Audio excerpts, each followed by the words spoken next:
विद्यार्थी मित्रांनो, आपण सूक्ष्म अर्थशास्त्र आणि स्थूल अर्थशास्त्राचा परिचय या प्रकरणाचा अभ्यास करत आहोत. आज आपण सूक्ष्म अर्थशास्त्राचे महत्त्व अभ्यासणार आहोत. सूक्ष्म अर्थशास्त्राचं पहिलं महत्त्व आहे किंमत निर्धारण. विद्यार्थी मित्रांनो, विविध वस्तूच्या किमती तसेच विविध उत्पादन घटकाच्या किमती यांचे स्पष्टीकरण करण्यास सूक्ष्म अर्थशास्त्र मदत करते. विद्यार्थी मित्रांनो, वस्तू आणि सेवा यांच्या किमती कसे निश्चित होतात, तसेच उत्पादन घटक जे आहेत भूमी, श्रम, भांडवल, संयोजक यांचा जो मोबदला आहे, खंड, वेतन, व्याज आणि नफा हे कसे निश्चित होते याचे स्पष्टीकरण प्रामुख्याने सूक्ष्म अर्थशास्त्राच्या साहाय्याने आपल्याला करता येते. किंवा या वस्तूंच्या किमती कशा निर्धारित होतात, यांची किंमत कशी ठरते हे प्रामुख्याने सूक्ष्म अर्थशास्त्राच्या साहाय्याने आपल्याला अभ्यासता येतं. सूक्ष्म अर्थशास्त्राचं पुढील वैशिष्ट्य आहेत मुक्त बाजार अर्थव्यवस्था. विद्यार्थी मित्रांनो, सूक्ष्म अर्थशास्त्र मुक्त बाजार अर्थव्यवस्थेची कार्यपद्धती समजण्यास मदत करते. सर्वात महत्त्वाचं म्हणजे की मुक्त बाजारपेठ ही अशी अर्थव्यवस्था आहे की ज्यात वस्तूच्या उत्पादनाबाबत कोणते उत्पादन करावे, कसे उत्पादन करावे, किती उत्पादन करावे यासारखे आर्थिक निर्णय खाजगी पातळीवरती घेतले जातात. त्यात शासन किंवा इतर कोणत्या यंत्रणेचा हस्तक्षेप नसतो. मुक्त बाजार व्यवस्था ही कशी कार्य करते, कशी संचलन करते याविषयीचं स्पष्टीकरण, कशी कार्य करते मुक्त अर्थव्यवस्था हे जर आपल्याला समजून घ्यायचं असेल तर आपल्याला सूक्ष्म अर्थशास्त्राच्या साहाय्याने ते समजून घेता येतं.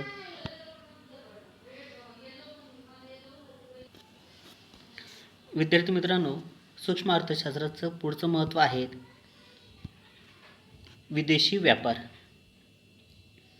विदेशी व्यापारातील विविध पैलूंचे स्पष्टीकरण करण्यास सूक्ष्म अर्थशास्त्र हे महत्त्वाचं ठरत असतात.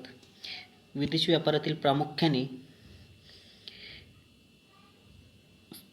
सूक्ष्म अर्थशास्त्र हे जकात शुल्काचे विशिष्ट वस्तूवरील परिणाम.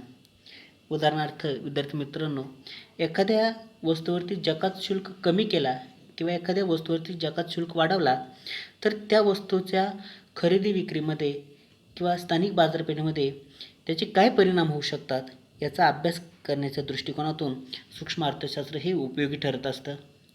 त्याच पद्धतीने कोणत्याही दोन देशांच्या चलन विनिमय दराची निश्चिती सूक्ष्म अर्थशास्त्राच्या साहाय्याने आपल्याला करता येते. दोन देशातील जे चलन आहेत हे वेगवेगळे असतात आणि त्यांची जी चलन विनिमय आहे, जो दर आहेत, हा विनिमय दर ठरण्याच्या दृष्टिकोनातून प्रामुख्याने सूक्ष्म अर्थशास्त्राचा उपयोग हा होत असतात. उदाहरणार्थ भारतातील चलन हे रुपये आहेत, तर अमेरिकेचं चलन हे डॉलर आहेत. त्यांचा विनिमय जो दर आहे, हा विनिमय दर ठरण्यासाठी सूक्ष्म अर्थशास्त्राचा उपयोग हा प्रामुख्याने होत असतो.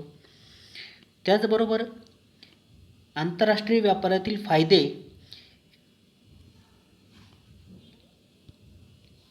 यासारख्या विदेशी व्यापारातील जे फायदे आहेत या अशा विविध पैलूंचे स्पष्टीकरण करण्यास सूक्ष्म अर्थशास्त्राचा उपयोग हा आपल्याला होत असलेला दिसून येतो.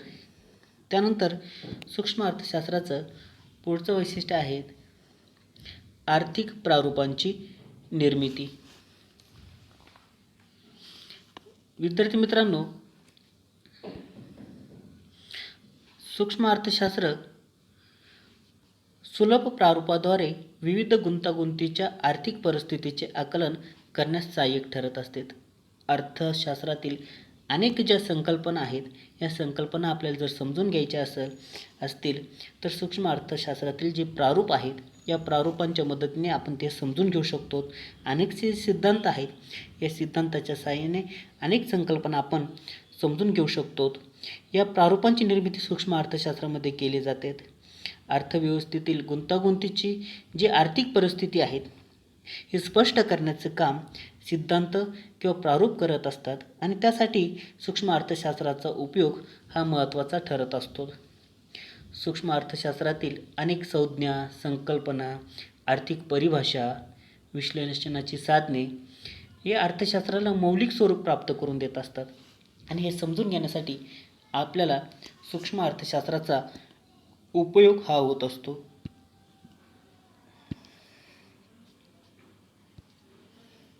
त्यानंतर सूक्ष्म अर्थशास्त्राचं पुढील महत्त्व आहे व्यावसायिक निर्णय. विद्यार्थी मित्रांनो, आंतरराष्ट्रीय व्यापार व सार्वजनिक वित्त या शाखांच्या अभ्यासात सूक्ष्म अर्थशास्त्राचा खूप उपयोग होत असतो. आंतरराष्ट्रीय व्यापारापासून लाभ, विनिमय दराची निश्चिती, जागातीचे परिणाम इत्यादींचे जे स्पष्टीकरण आहे ते करण्यासाठी सूक्ष्म अर्थशास्त्राचे विश्लेषण हे उपयुक्त ठरत असते. त्याचबरोबर सार्वजनिक वित्त या शाखेच्या अभ्यासात विशिष्ट करांचे परिणाम, करघात व करभार इत्यादी अभ्यासासाठी सूक्ष्म लक्ष्य अर्थशास्त्र हे उपयुक्त ठरत असते.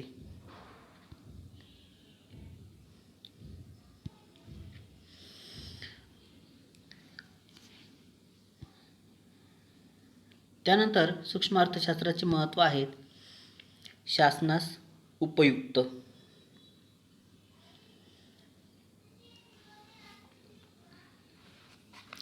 विद्यार्थी मित्रांनो, सूक्ष्म अर्थशास्त्राचा उपयोग हा शासनाला खूप मोठ्या प्रमाणात होत असतो.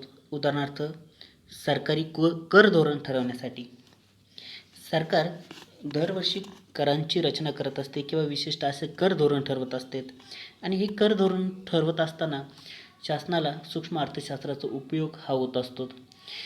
कोणत्या वस्तूवरती किती कर आकारायचा, कोणत्या वस्तूवरती कमी कर आकारायचा किंवा कोणत्या वस्तूवरती अधिक कर आकारायचा हे प्रामुख्याने सूक्ष्म अर्थशास्त्राच्या साहाय्याने अधिक चांगल्या पद्धतीने समजतं आणि त्या पद्धतीने कर धोरण ठरवत असताना, कराची आकारणी करत असताना याचा उपयोग होत असतो.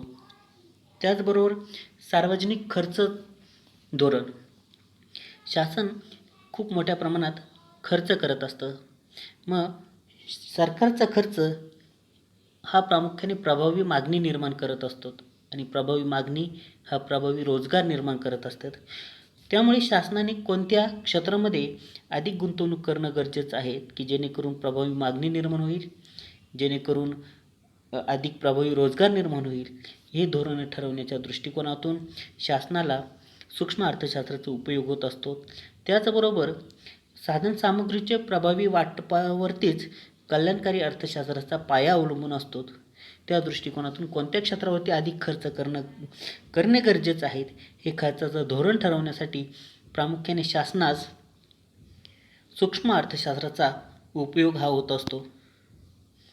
त्याचबरोबर किंमत धोरण ठरवताना, कुठल्याही वस्तूची किंमत धोरण ठरवत असताना शासनाला सूक्ष्म अर्थशास्त्राचा उपयोग होत असतो की जीवनावश्यक वस्तूच्या जर किमती वाढल्या तर प्रामुख्याने त्या किमतीमुळे जी गरीब लोक असतात त्यांना अधिक खर्च करावा लागतो, त्यांची क्रयशक्ती कमी होते आणि त्यांच्या आहारामध्ये त्या वस्तू प्रामुख्याने येत नाहीत आणि त्यातून कल्याणकारी अर्थशास्त्राचं जो उद्दिष्ट आहे ते साध्य होऊ शकत नाही. त्या दृष्टिकोनातून किंमत विषयक जे धोरण आहे, भाववाढ होऊ नयेत या दृष्टिकोनाचे जे धोरण आहेत हे धोरण आखण्यासाठी सूक्ष्म अर्थशास्त्राचा उपयोग हा शासनाला होत असतो. यासारख्या आर्थिक धोरणांची आखणी करण्यासाठी प्रामुख्याने सूक्ष्म अर्थशास्त्र हे उपयुक्त ठरत असते. त्याचबरोबर सूक्ष्म अर्थशास्त्राचं पुढचं महत्त्व आहे कल्याणकारी अर्थशास्त्राचा पाया. प्रामुख्याने सूक्ष्म अर्थशास्त्र उपलब्ध साधनांचा पर्याप्त वापर करून समाजाचे महत्तम समाधान साधण्याचा प्रयत्न करत असतात की आपल्याकडे उपलब्ध असलेले जे साधन आहे या साधनांच्या साहाय्याने अधिकाधिक गरजा कशा पूर्ण होतील, त्याचा पर्याप्त वापर कसा होईल आणि त्यातून आर्थिक कल्याणाचा पाया कसा घातला जाईल या दृष्टिकोनातून सूक्ष्म अर्थशास्त्राचा उपयोग हा होत असतो. अशा पद्धतीने विद्यार्थी मित्रांनो, आज आपण सूक्ष्म अर्थशास्त्राचे महत्त्वाचा अभ्यास आपण केला आहे.